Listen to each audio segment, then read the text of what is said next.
Hello everyone.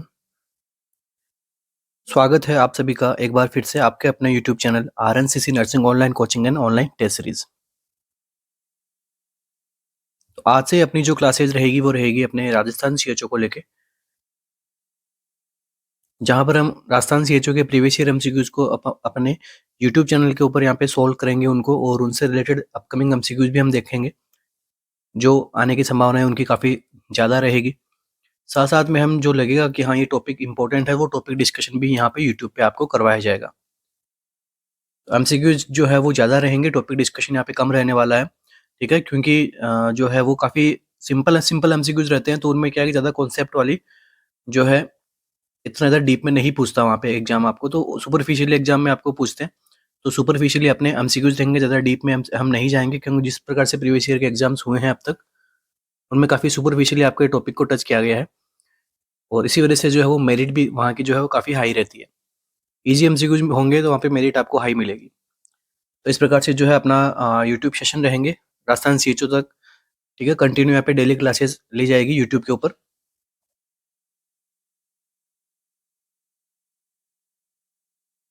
इसी के साथ ही आप सभी के लिए एक इम्पोर्टेंट न्यूज़, राजस्थान सीएचओ के लिए डेली लाइव टेस्ट सीरीज जो है हमारे ऑफिशियल ऐप पे, ऐप का क्या नाम है, आपको प्ले स्टोर पे आरएनसीसी सर्च करना है। वहाँ पर आपको एंड्रॉयड और प्ले स्टोर, iOS और प्ले स्टोर दोनों पे आपको वहाँ पे मिल जाएगी हमारी ऐप। तो वहाँ पर क्या हो रहा है, डेली राजस्थान सीएचओ के लिए टेस्ट सीरीज जो है वो यहाँ पे स्टार्ट हो चुकी है 1 जनवरी से, एज पर पैटर्न एग्जाम। ठीक है, एज पर जो एग्जाम का पैटर्न है उसके अकॉर्डिंग टोटल कितने पेपर रहेंगे, टोटल 60 पेपर रहते हैं अपने यहाँ पे। और ये टेस्ट जो होंगे वो किस प्रकार से होंगे ये ध्यान में रखो, ये लाइव टेस्ट होंगे। ठीक है, आपको रियल टाइम एग्जाम का एक्सपीरियंस होगा यहाँ पे, आपको टेस्ट दोगे तो साथ में आपको लाइव रैंकिंग भी आपको मिलेगी, जितने बच्चों के अंदर जो है आप कहाँ स्टैंड कर रहे हो उस हिसाब से। ठीक है, इसे हमने क्या कहा है, प्री सीएचओ टेस्ट। ठीक है, टोटल 2 मंथ्स का यहाँ पे कंप्लीट टेस्ट का हमने प्लान बनाया है, उसके अकॉर्डिंग इसके अंदर क्या मिलेगा आपको। सबसे पहले तो Rajasthan CHO special test series, इस प्रकार से आपको इंटरफेस मिलेगा ऐप के अंदर। वहां पर जो है आपको डेली लाइव टेस्ट मिलेगा according to Rajasthan CHO pattern. कितने एमसीक्यूज रहेंगे, 80 to 100 वहाँ पे एमसीक्यूज रहने वाले हैं। All live test available multiple attempts after live. ठीक है, लाइव टेस्ट एक बार हो जाएगा, सपोज कि 10 AM पे हमने लाइव टेस्ट रखा है, उस टाइम आप नहीं दे पाए हो, बट उसके बाद में भी आप जो है आप टेस्ट वहाँ पे अपना कंटिन्यू कर सकते हो। डेली टॉप सेलेक्टेड एमसीक्यूज वहाँ पे जो है वो आपको प्रैक्टिस करवाई जाएगी वहाँ पे। और ये जो इस प्रकार से अपना यहाँ पे कंटिन्यू रहेगा सिलेबस, टेस्ट का कौन सी डेट को कौन सा टॉपिक का आपका टेस्ट रहेगा। जैसे फर्स्ट ऑफ जैन में क्या था, एनाटॉमी फिजियोलॉजी का था, उसके बाद में ओबीजी का था, उसके बाद में pre CHO exam special.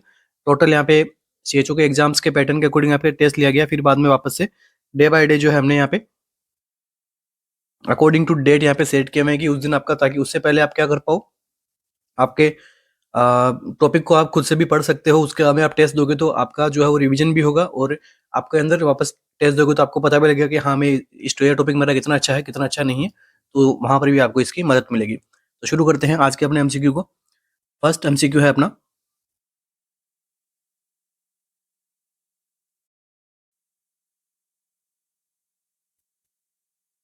Integrated management of childhood illness IMCI was taken to prevent morbidity and mortality from all except का आपके फर्स्ट एमसीक्यू जो आपको एक्सेप्ट के बारे में पूछ रहा है। क्या पूछ रहा है ये कि जो आईएमसी जो है, आईएमसीआई जो है वो बनाया गया था या फिर उसको लिया गया था प्रिवेंट करने के लिए। क्या प्रिवेंट करने के लिए, मॉर्बिडिटी को और मोर्टेलिटी को। मॉर्बिडिटी मींस क्या, मॉर्बिडिटी होता है सिकनेस। ठीक है, अगर कोई बीमार हो रहा है तो वो उसको हम कहते हैं मॉर्बिडिटी रेशियो, और कुछ होता है मोर्टेलिटी, उसको हम बोलते हैं मृत्यु दर। ठीक है, तो मॉर्बिडिटी एंड मॉर्बिडिटी को, मोर्टेलिटी को प्रिवेंट करने के लिए जो है वो आईएमसीआई को यहाँ पर जो है वो बनाया गया था। ठीक है, फ्रॉम ऑल एक्सेप्ट, नीचे दिए गए ऑप्शंस में से सभी से मोर्टेलिटी मॉर्बिडिटी को प्रिवेंट करने के लिए, जबकि एक को छोड़ के। Malaria, mall nutrition, otitis media, या फिर नियोनेटल टिटनेस। कौन सा ऑप्शन होगा जो आईएमसीआई के अकॉर्डिंग प्रिवेंटेबल नहीं है मॉर्बिडिटी और मोर्टेलिटी से। एक्सेप्ट में पूछा आपसे, इसलिए अपन उसको एक्सेप्ट करके अपना आंसर देखेंगे यहाँ पे। मलेरिया, माल न्यूट्रिशन, ओटाइटिस मीडिया या फिर neonatal tetanus?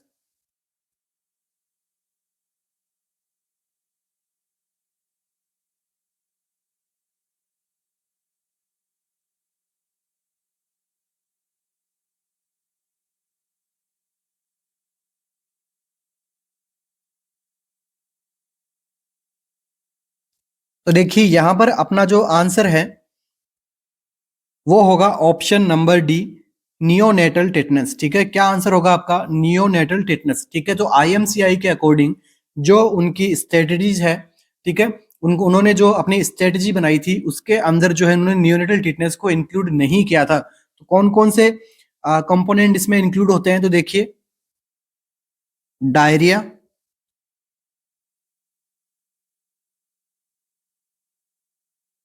Measles, pneumonia, malaria and last में सीवियर माल न्यूट्रिशन।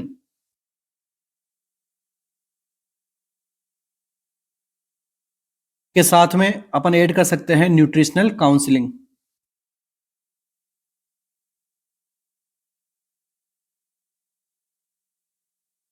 तो ये टोटल 5 जो है कंपोनेंट्स इसके अंदर इंक्लूड होते हैं आईएमसीआई की स्ट्रेटजी के तौर पे। स्ट्रेटजी क्या है इनकी?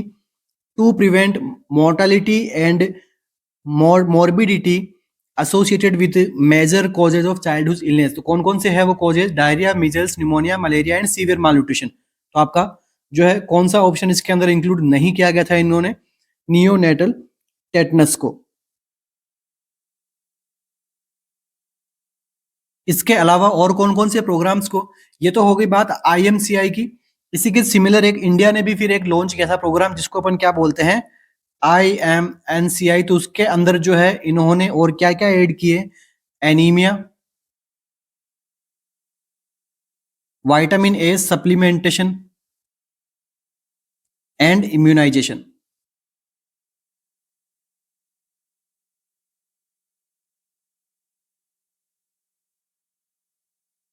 ओटाइटिस मीडिया जो है, किसी के यहाँ पे डाउट होगा कि सर मैंने यहाँ पे ओटाइटिस मीडिया आपको नहीं लिखवाया है, मगर बच्चों में जो है वो ओटाइटिस मीडिया को जो है यहाँ पे न्यूमोनिया के साथ में जो है वो उसको इंक्लूड किया गया था। अलग से उसके लिए कुछ नया नया प्रोग्राम नहीं बनाया था, क्योंकि ओटाइटिस मीडिया न्यूमोनिया जितनी सीवियर प्रॉब्लम्स के अंदर नहीं आता है। ठीक है, इसलिए आपको जो ओटाइटिस मीडिया का अलग से मैंने आपको नहीं बताया, जबकि मेजर इन्होंने सबसे पहले यही 5 कंपोनेंट जो है वो उन्होंने यहाँ पे एस्टैब्लिश किए थे। उसके बाद में आईएमएनसीआई के अंदर एनीमिया को, विटामिन ए सप्लीमेंटेशन को और इम्यूनाइजेशन को इन्होंने इंक्लूड किया था। Next MCQ.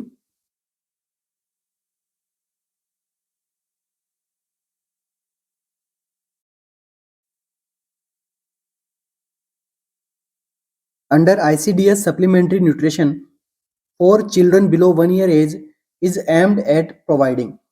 आईसीडीएस के अंडर सप्लीमेंट्री न्यूट्रिशन है जो है बच्चों के लिए बिलो 1 year एज यहाँ पे कितना प्रोवाइड करना चाहिए? एम क्या है प्रोवाइडिंग का, इसके बारे में पूछा आपसे। किसके लिए? Children below 1 year age. ठीक है, 1 साल से छोटे बच्चों के लिए सप्लीमेंट्री न्यूट्रिशन का वैल्यू क्या रहेगा?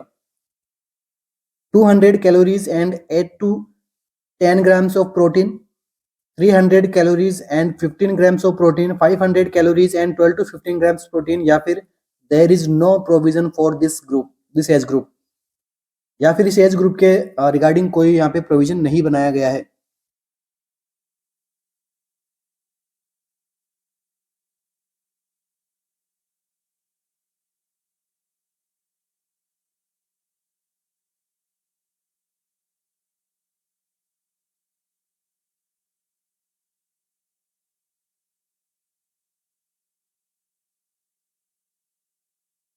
तो देखिए यहाँ पे बिलो 1 year एज का जो बच्चा है उसके लिए कितनी रिक्वायरमेंट होगी? 1500 कैसियल, ठीक है, calories and 12 to 15 grams of protein यहाँ पे डेली रिक्वायरमेंट होती है बच्चों के लिए under ICDS, integrated child development services. क्या होता है आईसीडीएस? फुल फॉर्म भी पूछते हैं इसकी, तो क्या है? Integrated child development services. क्या होता है इंटीग्रेटेड चाइल्ड डेवलपमेंट सर्विसेज? कब हुआ था? तो 1975 में। कौन से बच्चों के लिए रेस्पॉन्सिबल होता है? तो एम यहाँ पे कौन से बच्चे की जाती है? तो pre school child's.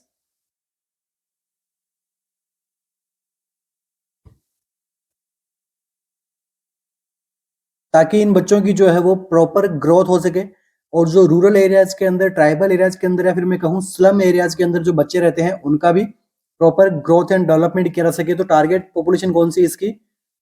Pre school child's, या फिर मैं कहूँ बिलो 1 ईयर ऑफ एज यहाँ पे टारगेट रहती है। Second, ICDS is the world largest programme for early childhood. Early childhood age के लिए सबसे बड़ा प्रोग्राम कौन सा है वर्ल्ड में? तो ICDS। सेंट्रल गवर्नमेंट जो है इसको जो है वो यहाँ पर स्कीम को यहाँ पे रेगुलराइज करती है। इसके अंदर क्या क्या प्रोवाइड होता है? हमें सप्लीमेंटेशन मिलता है बेबी को, बच्चों को।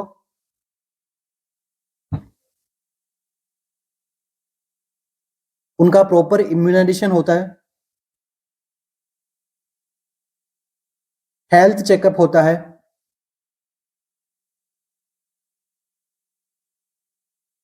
मेडिकल रेफरल सर्विसेज यहाँ पर हमें मिलती है बच्चों को लेके, एंड न्यूट्रिशनल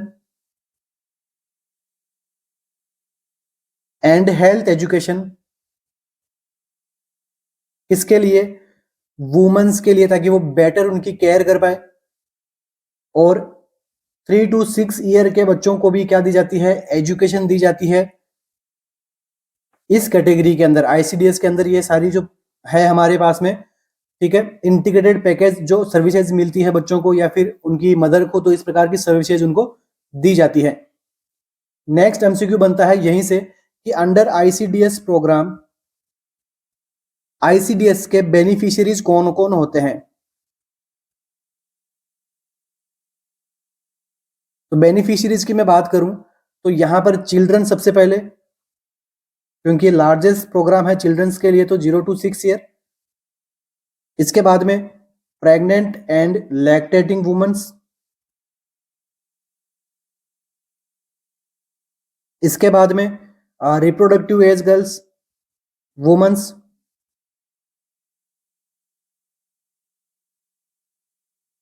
और एडोलेसेंट गर्ल।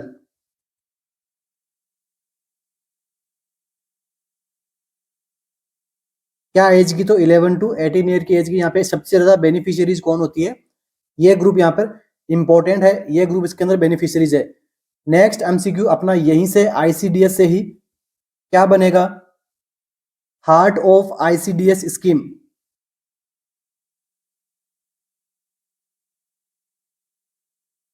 ICDS स्कीम का हार्ट कौन होता है? आंसर क्या रहेगा? आंगनवाड़ी।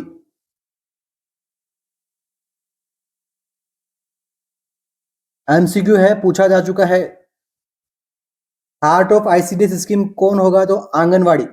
आंगनवाड़ी जो सेंटर होते हैं वो यहाँ पे heart of the ICDS scheme कहलाए जाते हैं। इंडिया के अंदर ICDS को किसने इंप्लीमेंट किया था? तो ministry of women and child development ने यहाँ पर इन्होंने इसको क्या किया था? इंप्लीमेंटेशन किया था। किसका? ICDS का, इंडिया के अंदर। टोटल कितने ICDS सैंक्शनड हुए थे अभी तक? तो वो है 5671। और प्रोग्राम में कितने हैं, कितने करंट अभी रनिंग है? तो 5422 यहाँ पर इंडिया में करंट ICDS प्रोजेक्ट यहाँ पे रनिंग है। ICDS के अंदर लगने वाले आंगनवाड़ी सेंटर यहाँ पे कितने हैं टोटल इंडिया में? तो इसकी जो वैल्यू आएगी वो आएगी 5,78,457 के अराउंड। ठीक है, इतने हमारे पास में क्या है? आंगनवाड़ी सेंटर्स है अभी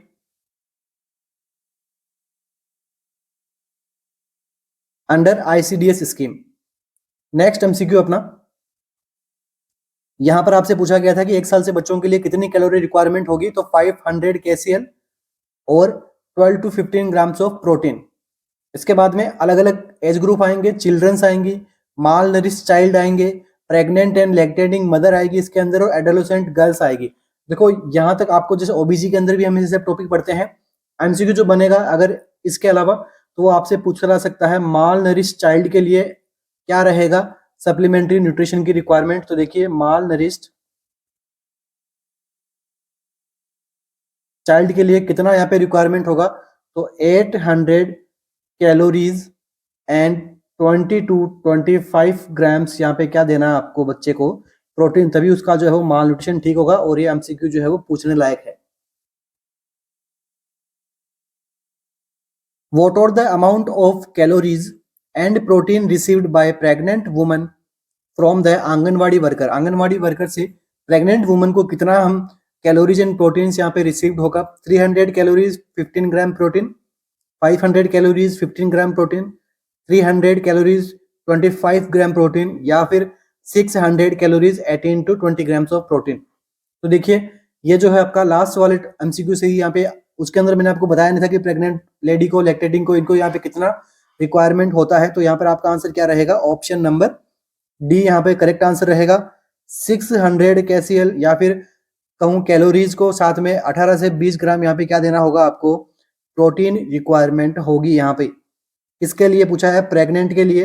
अब आपसे नेक्स्ट क्या पूछ सकते हैं, लैक्टेटिंग के लिए। तो लैक्टेटिंग के लिए कितना होगा, लैक्टेटिंग के लिए भी सेम ही हम क्राइटेरिया रखेंगे, कितना 600 calories and 18 to 20 grams of protein यहाँ पे क्या देंगे हम, रिक्वायरमेंट रहेगी। तो सबसे ज्यादा किसमें थी अंडर आईसीडीएस, तो माल नरिश चाइल्ड के अंदर, क्योंकि वहां पे 800 calories and 20 to 25 grams of protein हम उसको प्रोवाइड करवा रहे थे माल नरिश चाइल्ड को। नेक्स्ट एमसीक्यू, इसमें ज्यादा समझाने लायक कुछ है नहीं।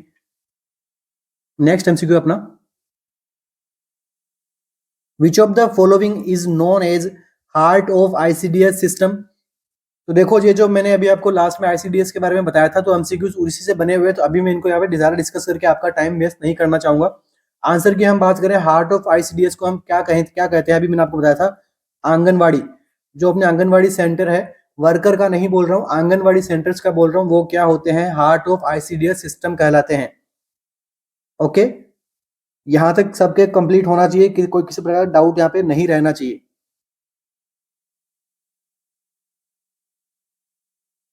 Next, administrative unit of the ICDS project in rural areas is.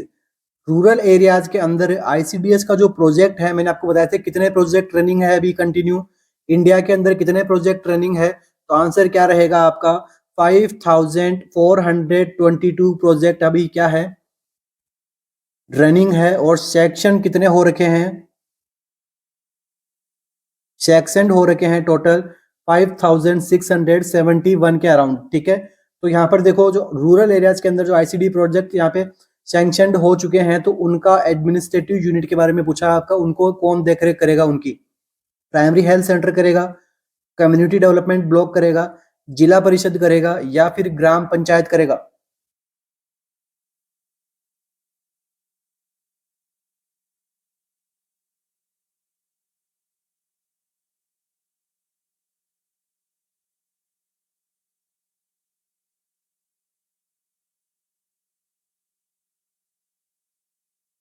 यहाँ पर क्या आंसर रहेगा, मैंने आपको बताया नहीं था लास्ट एमसीक्यू में। यहाँ पर जो आपका जो एडमिनिस्ट्रेटिव यूनिट रहेगा, उसका आंसर रहेगा option number B, community development block. ठीक है, कम्युनिटी डेवलपमेंट ब्लॉक ऑफिसर क्या रहेगा यहाँ पर आपका, एडमिनिस्ट्रेटिव यूनिट के रूप में काम करेगा।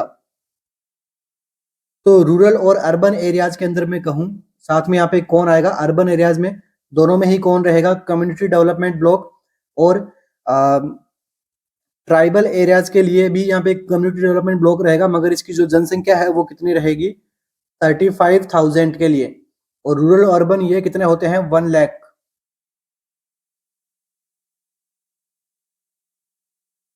वन सीडीपीओ, क्या मीनिंग होता है सीडीपीओ को, देखिए community development project officer.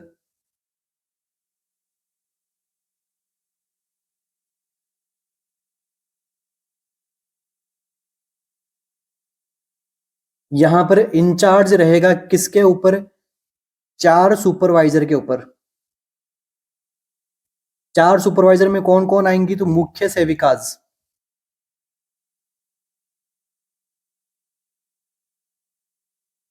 And 100 anganwadis. ठीक है, 4 मुख्य सेविकाज और 100 आंगनवाड़ीज के ऊपर कौन रहता है? एक सीडीपीओ रहेगा, मतलब कम्युनिटी डेवलपमेंट प्रोजेक्ट ऑफिसर यहाँ पे एस्टैब्लिश होता है। मीनिंग क्या हो गया? 4 सुपरवाइजर मतलब 25 आंगनवाड़ी के ऊपर एक सुपरवाइजर काम करेगा। सुपरवाइजर कौन होता है? मुख्य सेविका होती है।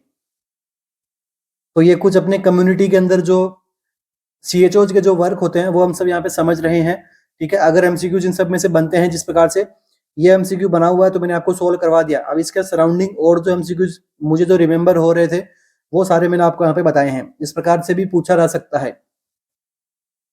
जितने भी मैं यहाँ पे एमसीक्यूज पढ़ा रहा हूँ आपको वो सारे सीएचओ के एग्जाम में आ रखे हैं। ठीक है,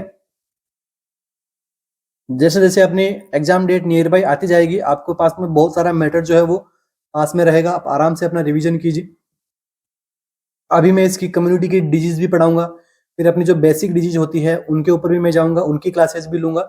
ऐसा नहीं कि ये सारे जो जो टॉपिक्स हैं वो काफी आपको बोरिंग लग रहा है, मगर बोरिंग नहीं है। आपका आगे जाके काम, जब आप सीएचओ बन जाओगे तो आपका काम यही रहेगा। आपको डिजीज पोर्शन में ज्यादा नहीं घुसना है। ठीक है, वहां से भी एमसीक्यू आते हैं, मगर वो जो एमसीक्यू आएंगे वो कॉमन एमसीक्यूज रहेंगे, वो सभी को आएंगे एमसीक्यू। ज्यादा डीप में नहीं पूछता है एग्जामिनर, मगर कम्युनिटी के अंदर वो एमसीक्यू अच्छे खासे पूछता है, क्योंकि आपको वर्क कहाँ करना है? कम्युनिटी के अंदर वर्क करना है। बाकी वो पूछ लेगा आपसे कि भाई डिहाइड्रेशन क्या होता है, डिहाइड्रेशन में क्या होता है। ठीक है, डिहाइड्रेट और आप किस प्रकार से आप मेजर करोगे, तो ये सारे एमसीक्यूज जो है वो मैं आपको बताऊंगा आगे। मगर स्टार्टिंग में इन्हीं टॉपिक में से कर रहा हूँ ताकि इनमें तो अगर थोड़ा टाइम भी लगता है अपना तो आसानी से, अभी एक टाइम है अपने पास में एग्जाम को लेके, कंप्लीट में सिलेबस के अकॉर्डिंग ही मैं आपको यहाँ पे पढ़ा रहा हूँ। चलिए, आईसीडीएस के अंदर ही एक स्कीम और चलाई गई थी, उसका क्या नाम है? उसका नाम है किशोरी शक्ति योजना।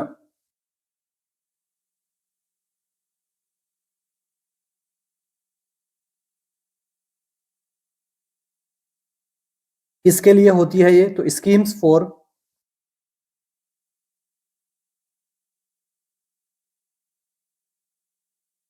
एडोलेसेंट गर्ल्स के लिए।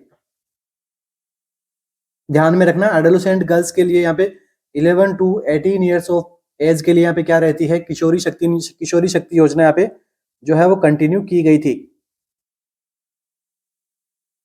एम क्या है किशोरी शक्ति योजना का? देखो हम यहाँ पे किशोरी शक्ति योजना पढ़ रहे हैं। एम क्या होगा किशोरी शक्ति योजना का? Improve nutritional and health status of adolescent girls.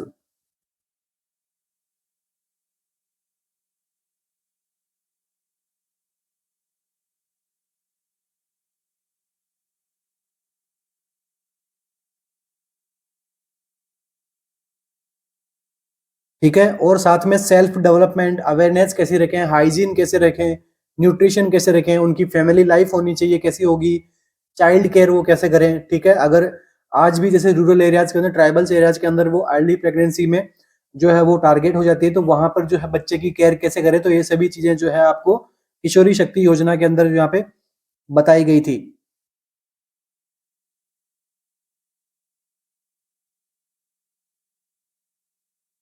इसी के अंदर किशोरी शक्ति योजना के अंदर एक स्कीम और चलाई गई थी, हम कह सकते हैं इस प्रोजेक्ट का पार्ट है, उसे अपन क्या बोलेंगे?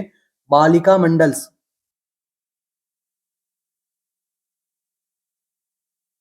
सेम एज ग्रुप की यहाँ पे क्या रहती है? गर्ल्स रहती है, और सेम ही इसका क्या रहता है? कंटेंट रहेगा इसके अंदर। आपको बताएंगे कि किस प्रकार से सेम चीजें, कि आपको न्यूट्रिशन कैसे, होम नर्सिंग, फर्स्ट एड कैसे करें, कम्युनिकेबल डिजीज के बारे में उनको पढ़ाया जाता है बालिका मंडल्स को। Quality of life, constitutional rights क्या है उनके, और there impact in constitutional rights के अपनी लाइफ के ऊपर, क्वालिटी ऑफ लाइफ के ऊपर किस प्रकार से इम्पैक्ट होगा।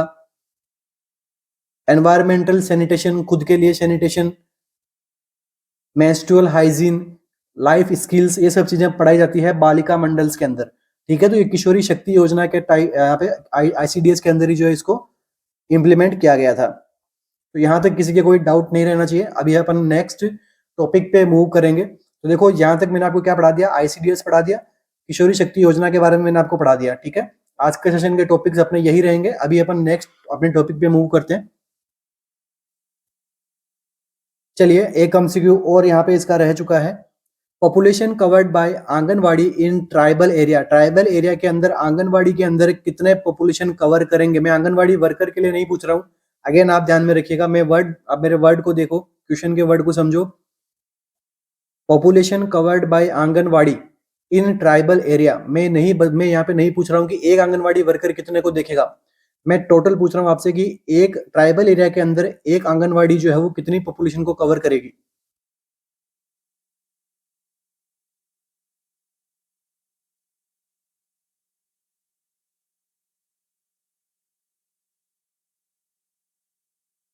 तो देखिए आंगनवाड़ी जो है वो यहाँ पे कवर करेगी, तो उसका आंसर क्या रहेगा अपना 700 पॉपुलेशन। ठीक है, ट्राइबल एरियाज के अंदर कितना करेगी, 700 पॉपुलेशन को यहाँ पे क्या करेगी, ये कवर करेगी। नेक्स्ट एमसीक्यू है, Guthrie test is done in neonate for mass screening of. ठीक है, गुथरी टेस्ट जो है वो बच्चों में क्यों किया जाता है, कौन सी मास स्क्रीनिंग करने के लिए किया जाएगा। नियोनेटल हाइपोथायरॉयडिज्म के लिए, फिनाइल कीटोन्यूरिया के लिए, हीमोग्लोबिनोपैथीज के लिए, या फिर कंजेनाइटल डिसलोकेशन ऑफ हिप के लिए।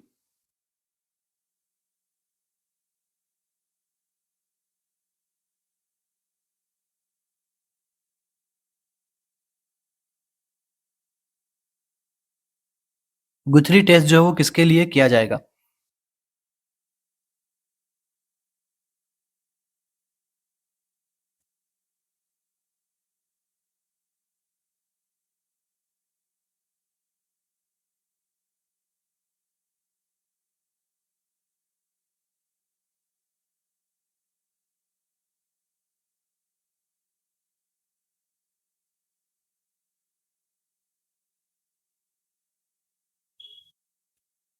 तो देखिए ये जो टेस्ट है वो किया जाएगा option number B, phenylketonuria के लिए। ठीक है, फिनाइल कीटोन्यूरिया के लिए यहाँ पे जो है ये प्रॉब्लम जो है, इसके अंदर कौन सा टेस्ट करेंगे अपन, गुथरी टेस्ट यहाँ पे परफॉर्म किया जाएगा। सेकंड देखिए, फर्स्ट स्क्रीनिंग टेस्ट इन नियोनेट,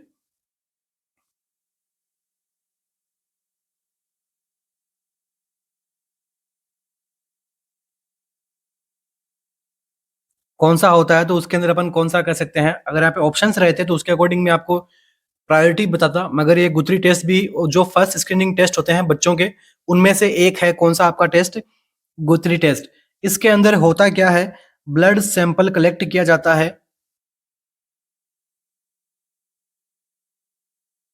कहां से करेंगे ब्लड सैंपल कलेक्ट, तो हील से। ठीक है, हील प्रिक मेथड से यहाँ पे क्या करेंगे अपन, ब्लड सैंपल कलेक्ट करेंगे। बेबी की एज कितनी रहेगी, तो 7 to 10 days of baby after birth. ठीक है, 7 to 10 days आफ्टर बर्थ क्या करेंगे हम, ये टेस्ट परफॉर्म करेंगे। क्या नाम है, गुथरी टेस्ट किसके लिए करेंगे, फिनाइल कीटोन्यूरिया के लिए।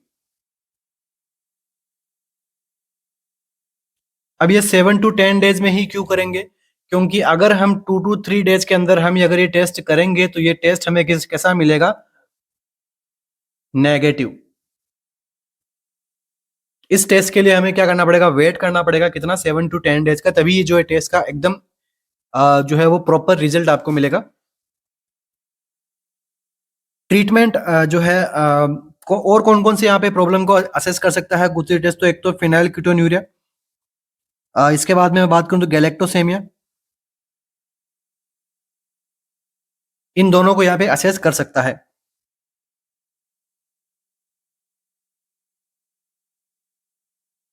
नेक्स्ट एमसीक्यू आपका यहीं से, पीकेयू के अंदर कौन सा एंजाइम यहाँ पे डेफिसिट होता है।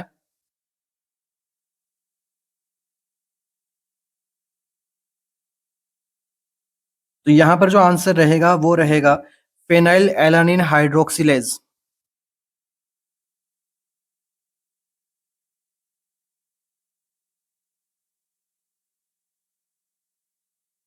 क्या आंसर रहेगा, फेनाइल एलानिन हाइड्रोक्सिलेज। यहाँ पर एंजाइम जो है उसका डेफिसिट होता है इस प्रॉब्लम के अंदर। ट्रीटमेंट आप किस प्रकार से करोगे, ऐसी डाइट अवॉइड कर दो जिसके अंदर हाई फिनाइल एलानिन रहे। तो मैं यहाँ पे लिख सकता हूँ रेस्ट्रिक्टिंग, या फिर eliminating the diet consume phenyl alanine. कौन सी डाइट के अंदर है फिनाइल एलानिन देखने को मिल सकता है आपको? तो ब्रेस्ट मिल्क में। इसके अलावा मीट में,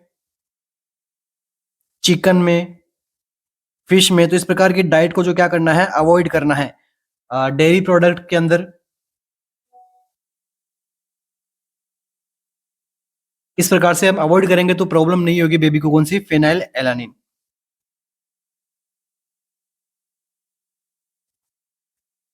नेक्स्ट एमसीक्यू है, most common neonatal disorder screened is. ठीक है, मोस्ट कॉमन न्यूनेटल डिसऑर्डर सब जो स्क्रीन्ड होती है कौन सी है?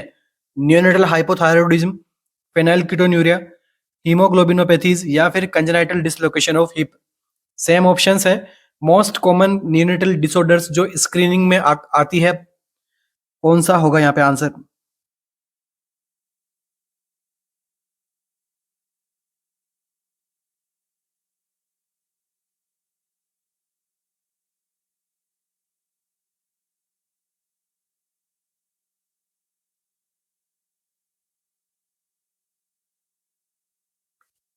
तो देखिए इंपॉर्टेंट एमसीक्यू है, क्योंकि यहाँ पे मोस्ट कॉमन पूछा गया है न्यूनेटल डिसऑर्डर जो स्क्रीनिंग में सबसे ज्यादा पाई जाती है। तो यहाँ पे आंसर क्या रहेगा? ऑप्शन नंबर ए, नियोनेटल हाइपोथायरॉयडिज्म। नियोनेटल हाइपोथायरॉयडिज्म जो है वो मोस्ट कॉमन न्यूनेटल डिसऑर्डर है जो स्क्रीन की जाती है सबसे ज्यादा। इसके अंदर आपको जो है वो सैंपल लेना पड़ेगा, तभी आपको जो है ब्लड के अंदर T4 T3 का लेवल आपको देखने को मिलेगा। TSH का लेवल देखोगे तो ब्लड सैंपल आपको लेना है। इसके अंदर कहाँ से लोगे ब्लड सैंपल? नियोनेट का पूछा गया है तो डायरेक्ट आप कहाँ से ले सकते हो? अम्बिलिकल कोड से आप जो है सैंपल कलेक्ट कर सकते हो। डायरेक्ट आप कोड का ब्लड यहाँ पे आप ले सकते हो।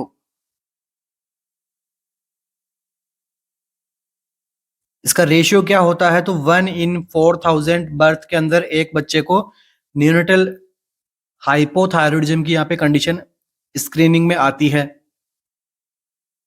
कोज क्या है इसका? नियोनेटल हाइपोथायरॉयडिज्म का कोज क्या है? एमसीक्यू बना हुआ है। तो देखो कोज के बारे में पूछते हैं अपन कंजेनाइटल हाइपोथायरॉयडिज्म का, तो आंसर क्या रहेगा आपका? Iodine deficiency.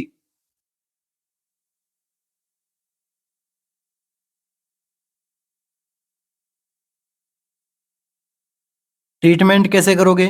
तो थायरोक्सिन हार्मोन आपको जो है वो देना है यहाँ पे बेबी को। कैसे दोगे? माउथ से या फिर मैं कहूँ orally.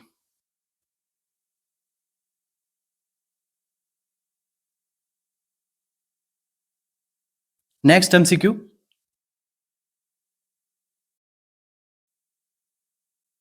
The infectivity of chicken pox last for. ठीक है, infectivity of chicken pox last force पूछा गया आपसे, कितने टाइम तक जो है इन्फेक्टिविटी बनी रहती है चिकन पॉक्स से रिलेटेड।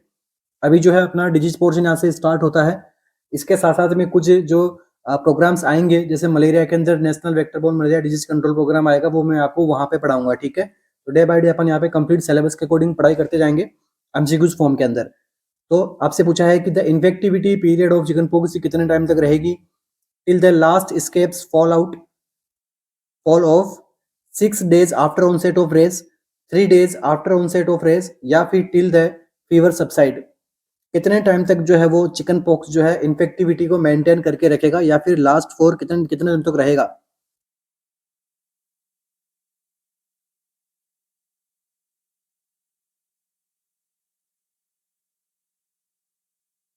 तो देखिए थोड़ा डिस्कशन करना होगा हमें चिकन पॉक्स से रिलेटेड, क्योंकि एमसीक्यू जो है वो डायरेक्ट इससे बने हुए हमें मिलते हैं एग्जाम के अंदर। आंसर क्या रहेगा अपना?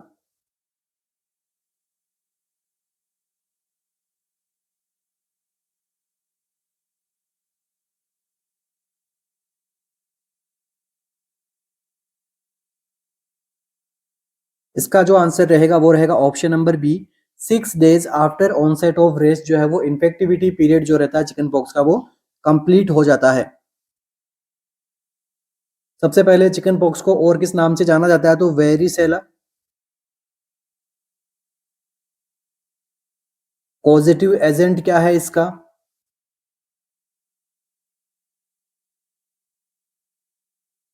ये होता है varicella zoster virus.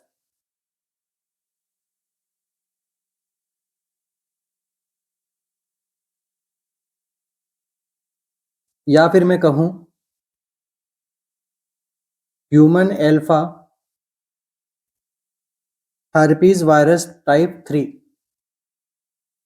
Next MCQ इसी से बनती है, प्राइमरी अटैक रेट के बाद में सेकेंडरी अटैक रेट कितनी होती है इसकी।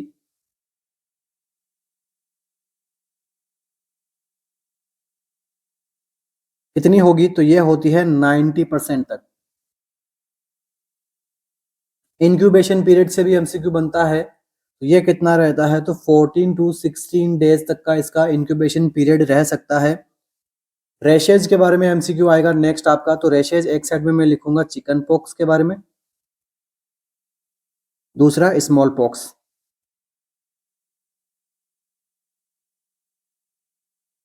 तो चिकन पॉक्स का जो रेशेज का जो अपीयरेंस है वो कैसा है, dew drop rashes, dew drop on rose petal appearance. सीधा सीधा एमसीक्यू बनता है कि रोज पेटल अपीयरेंस जो है रेशेज का वो कौन सी डिसऑर्डर में होता है, आंसर निकलेगा आपका क्या, चिकन पॉक्स। और यहाँ पे स्मॉल पॉक्स में किस प्रकार का डिस्ट्रीब्यूशन रहेगा, तो ये होता है सेंट्रीफ्यूगल। सेंट्रीफ्यूगल क्या रहेगा, अपीयरेंस रहता है।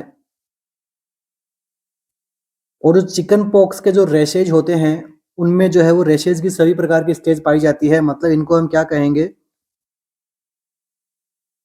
प्लियोमॉर्फिक रेशेज होते हैं, जबकि ये स्मॉल पॉक्स में प्लियोमॉर्फिक नहीं होते हैं, या फिर मैं कहूं नॉन प्लियोमॉर्फिक।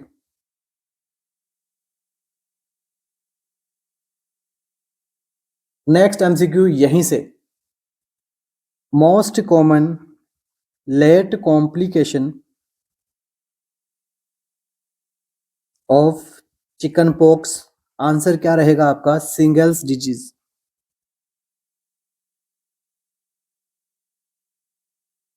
इसीलिए मैंने आपको बताया था यहाँ पे सेकेंडरी अटैक रेट कितनी होती है, 90% तक। क्यों होती है सिंगल्स डिजीज, तो देखिए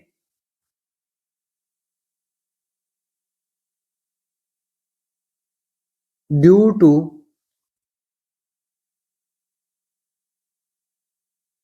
reactivation of the virus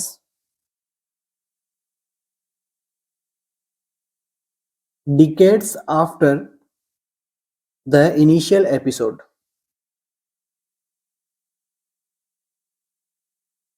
जब चिकन पॉक्स होता है तो उसके कुछ डिकेड्स के बाद तक जो है वो वायरस जो है वो क्या होता है, स्पाइनल कोड के अंदर जाके यहाँ पे छिपा हुआ रह सकता है आपकी बॉडी में, और वो फिर वापस रिएक्ट कर सकता है जब आपकी इम्यूनिटी सप्रेस होगी। तो क्या डिजीज करवाता है ये कोज, सिंगल्स डिजीज। नेक्स्ट देखिए यहीं से एक और एमसीक्यू निकलेगा, ये निकलता है क्योंकि देखो चिकन पॉक्स किस प्रकार की प्रॉब्लम है, वायरल प्रॉब्लम है। तो वायरल प्रॉब्लम होने की वजह से क्या आएगा, फीवर आएगा, बॉडी पेन होगा। तो क्या करते हैं आजकल जो पेरेंट्स है या फिर पहले के टाइम पे जो पेरेंट्स है वो क्या देते थे, एस्पिरिन। ठीक है, एस्पिरिन जो है वो यहाँ पर नहीं देनी है।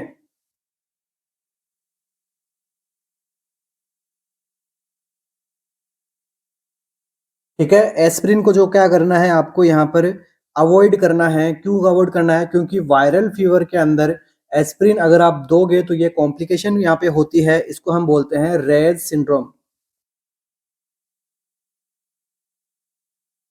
क्या कॉम्प्लिकेशन होती है, तो आंसर रहेगा आपका रेज सिंड्रोम। नेक्स्ट हम बात करते हैं इसका लिए वैक्सीन बनाने के लिए, या फिर मैं कहूँ स्ट्रेन कौन सा होता है काम में आएगा, तो स्ट्रेन का जो नाम रहेगा वो उसका एमसीक्यू बना हुआ है, क्या होगा, ओका स्ट्रेन।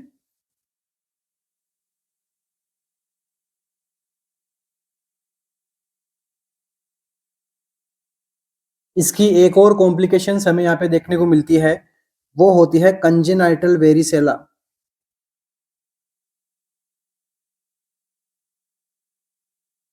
तो कंजेनाइटल वेरिसेला जो है क्या है, most life threatening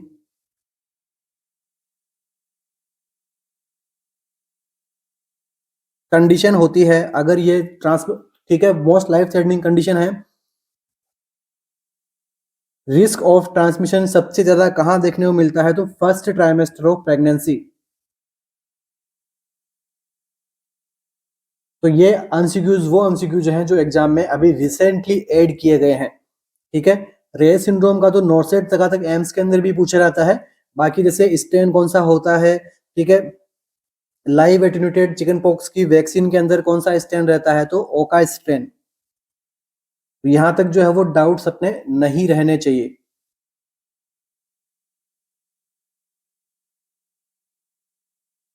next MCQ बनेगा इसका डायग्नोसिस से।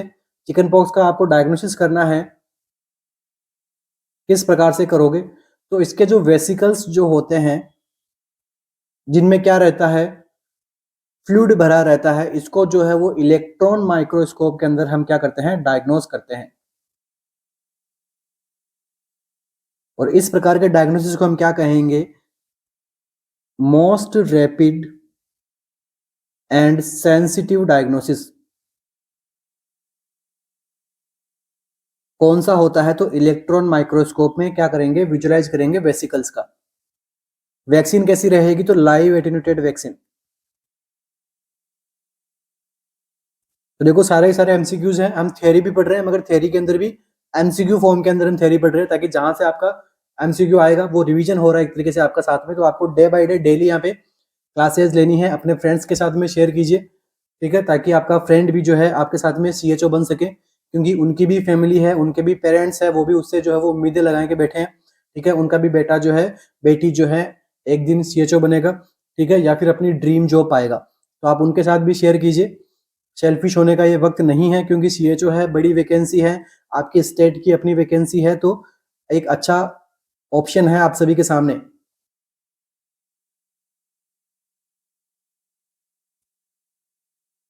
चलिए नेक्स्ट एमसीक्यू।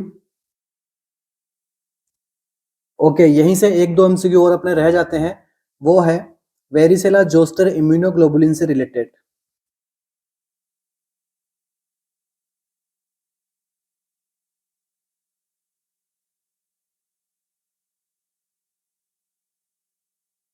तो वेरिसेला जोस्टर इम्यूनोग्लोबुलिन से डायरेक्ट एमसीक्यू बनता है।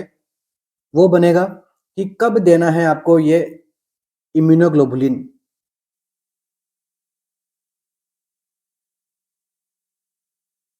कब देना है, तो with in 72 hours of exposure. 72 hours exposure जब भी हुआ, एक्सपोजर के 72 आवर्स के अंदर अंदर हमें क्या करना है, इस इम्यूनोग्लोबुलिन को पेशेंट की बॉडी में हमें क्या करना है, इंजेक्ट करना है। डोज क्या रहेगी ये भी आपको पता होना चाहिए। डोज क्या रहेगी, तो 1.25 से 5.0 ml। रूट क्या रहेगा, तो IM रूट से आपको जो है वो ये प्रोवाइड करवाना है। चलिए ये दो तीन एमसीक्यू थे अपने इम्यूनोग्लोबुलिन से, तो ये भी हमने यहाँ पे देख ली है। नेक्स्ट एमसीक्यू अपना, chickenpox is characterised by all except. Chickenpox के जो है वो सभी प्रकार के कैरेक्टर पाए जाते हैं चिकन पॉक्स के अंदर, एक को छोड़ के। स्केप्स आर इन्फेक्टिव, इसके स्केप्स होते हैं वो इन्फेक्टिव होते हैं। प्लियोमॉर्फिक स्टेज होती है। Rashes symmetrical centripetal dew drop like होते हैं।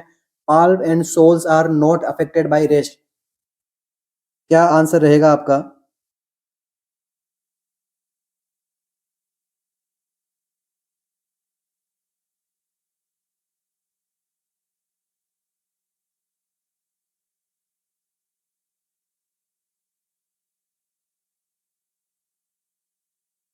तो देखिए यहाँ पर देखो मैंने आपको पढ़ाया था, प्लियोमॉर्फिक रेशेज होते हैं, बिल्कुल होते हैं।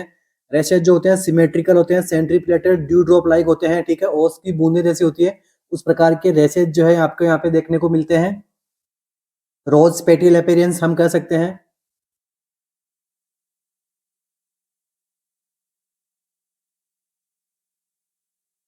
प्लियोमॉर्फिक रेशेज होती है, मतलब सभी प्रकार की रेशेज की स्टेज हमें यहाँ पे देखने को मिलेगी।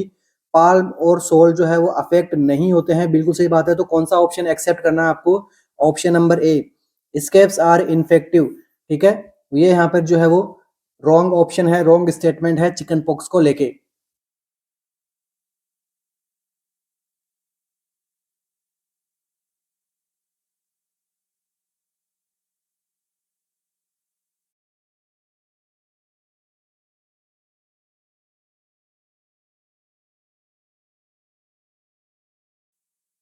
यहाँ देखिए हम एक एमसीक्यू और यहाँ पे सोल्व करेंगे पीरियड ऑफ कम्युनिबिलिटी को लेके।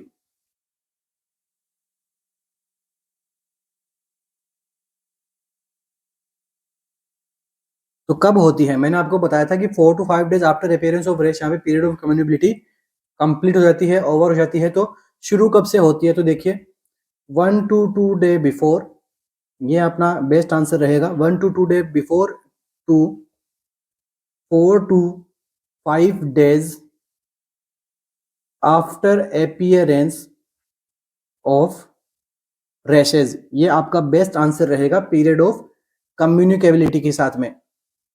और एक और एमसीक्यू, मोड ऑफ ट्रांसमिशन क्या रहता है चिकन पॉक्स का, तो ये रहता है एयर ड्रॉपलेट। एयर ड्रॉपलेट्स यहाँ पे क्या रहता है, मोड ऑफ ट्रांसमिशन।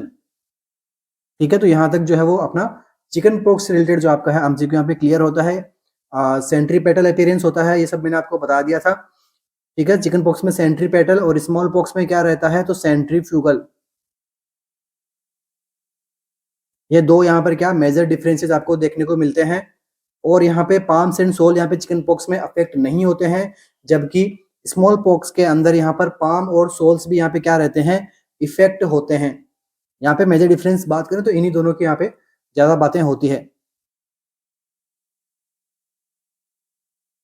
और स्मॉल पॉक्स के जो वेसिकल्स होते हैं वो डीप होते हैं और सुपरफिशियल होंगे किसके, चिकन पॉक्स के। नेक्स्ट एमसीक्यू अपना,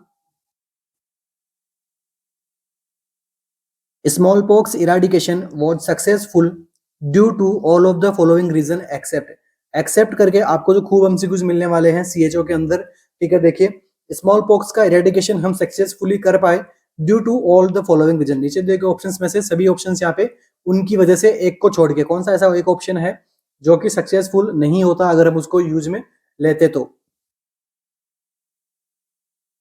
देखिए सब क्लिनिकल केसेस जो स्मॉल पॉक्स के did not transmit the disease, a highly effective vaccine was available, highly effective vaccine was available थी, infection provided life long immunity, cross resistance exist with animal pox. ठीक है, cross resistance जो है वो exit था, present था, exist करता था वो। ठीक है, एनिमल पॉक्स से साथ में। तो कौन सा ऐसा ऑप्शन है जो एक रीजन नहीं है सक्सेसफुल इरेडिकेशन का, तो देखिए स्मॉल पॉक्स का इरेडिकेशन में कौन कौन से फैक्टर्स सक्सेसफुल रहे ताकि हम उसको इरेडिकेट कर पाए। तो देखिए सबसे पहले तो नो नॉन एनिमल रिजर्वायर, तो यहाँ पे अपना ऑप्शन नंबर डी यहाँ पे क्या रहेगा, करेक्ट आंसर रहेगा। किसी प्रकार का क्रॉस रेसिस्टेंस यहाँ पर नहीं था एनिमल पॉक्स के साथ में, इसकी वजह से हम इसको क्या कर पाए, इरेडिकेट कर पाए। इन्फेक्शन जो है हमें लाइफ लॉन्ग की इम्यूनिटी प्रोवाइड करवाता है, बिल्कुल सही है। केस डिटेक्शन में हमें आसानी होती थी क्योंकि इसके कुछ कैरेक्टरिस्टिक्स हो रहे थे रेसेस के बारे में जो हमने लास्ट एमसीक्यू में देखा था। सब क्लिनिकल केसेस जो है वो ट्रांसमिट नहीं कर पा रहे थे आगे डिजीज को, तो वो भी एक रीजन है। हाईली इफेक्टिव वैक्सीन भी जो है वो अवेलेबल थी, ये भी सब रीजन है इरेडिकेशन करने का, मगर एनिमल पॉक्स के साथ में किसी प्रकार का नॉन रिलेशन यहाँ पे नहीं था। ये आपका बेस्ट आंसर रहेगा। आपको क्या पूछा गया था, एक्सेप्ट करना है कोई एक ऑप्शन को, ऑप्शन नंबर डी यहाँ पे क्या रहेगा, करेक्ट रहेगा।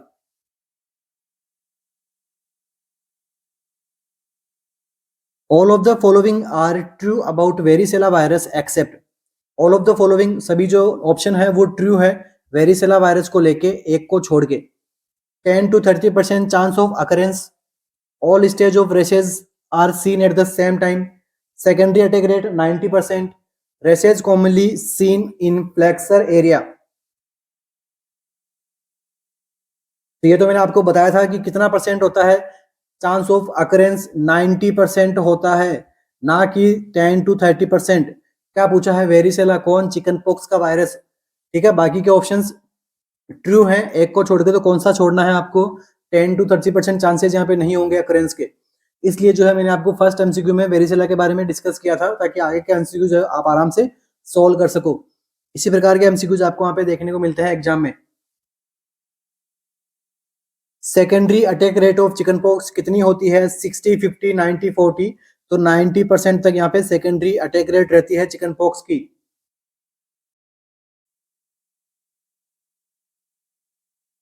Thank you so much. मिलते हैं अपने नेक्स्ट सेशन के अंदर, जहाँ पर अगेन वापस से एमसीक्यूज फॉर्म के अंदर हमने अपना नेक्स्ट सेशन रखेंगे अपन सीएचओज के लिए। तो बने रहिएगा अपने डेली सेशन के लिए। और जो बच्चे न्यू ऐड हो रहे हैं हमारे चैनल के साथ, चैनल से, वो हमारा चैनल को like and share and subscribe जरूर करके जाना। सब्सक्राइब में ऑल बटन पे जरूर क्लिक करके जाना, ताकि आपको हर नोटिफिकेशन का आपको वीडियो मिले, चाहे वो वैकेंसी अपडेट हो, चाहे हमारे डेली यहाँ पे एमसीक्यू सेशंस हो, या फिर हमारी कोई कम्युनिटी पोस्ट हो। ठीक है, क्योंकि हम यहाँ पे जो नर्सिंग से रिलेटेड जो हम यहाँ पे हर न्यूज़ को यहाँ पे पब्लिश करते हैं, चाहे वो एग्जाम हो, ठीक है, चाहे एग्जाम का रिजल्ट आ रहा हो, चाहे वो एग्जाम से रिलेटेड किसी प्रकार की न्यूज़ हो। ठीक है, तो आपको जो है वो अपडेट रहने के लिए आप जरूर हमारे चैनल को सब्सक्राइब कीजिए, और साथ साथ में अपने क्लासेज के लिए तो आपको सब्सक्राइब करना ही है, ताकि आपकी डेली प्रिपरेशन हो सके एमसीक्यूज को लेके। तो थैंक यू सो मच। मिलते हैं अपने नेक्स्ट सेशन में। Thank you.